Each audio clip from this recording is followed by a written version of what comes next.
Forensic forensic forensic आजकल हर कोई forensic science की बात करता है। Crime scenes, court rooms, Netflix shows. पर क्या आपको पता है फोरेंसिक साइंस का पहला केस कब सॉल्व हुआ था? ना सीआईडी था, ना डीएनए। फिर कैसे हुआ? Let's go back in 13th century. The first forensic case in China 3000 BC, जो फ्लाइज और सिकल की हेल्प से सॉल्व हुआ। चाइना के एक छोटे से गांव में एक फार्मर की डेड बॉडी एक फील्ड में मिली, जिसको एक वेपन से मारा गया था।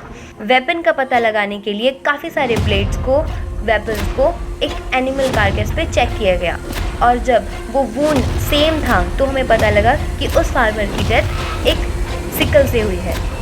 तो सिकल तो एक फार्मर ही यूज़ करेगा, तो इससे ये प्रूव हुआ कि इसका मर्डर एक दूसरे फार्मर ने किया है। इन्वेस्टिगेटर्स ने सभी फार्मर्स को अपनी सिकल के साथ फील्ड में बुलाया और कहा कि अपनी सिकल्स एक लाइन में रख दीजिए और पीछे हट जाइए।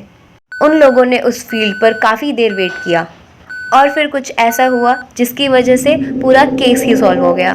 वहाँ रखी इतनी सारी सिकल्स में से सिर्फ एक सिकल्स की तरफ फ्लाइज अट्रैक्ट हुई और उसके ऊपर बैठ गई। इन्वेस्टिगेटर्स ने इससे ये कंक्लूड किया कि इस सिकल के ऊपर कुछ ट्रेसेस ऑफ ब्लड और टिश्यूज रह चुके हैं जो हमें नेकेड आई से नहीं दिखाई दे रहे, बट फ्लाइज तो इसी की तरफ अट्रैक्ट होती है। And thus, like this, the first forensic case was solved using forensic entomology, the application of insects in solving crime. And this is how the forensic science became the application of science in solving crimes. Thank you and subscribe Think Sakshya for such interesting videos.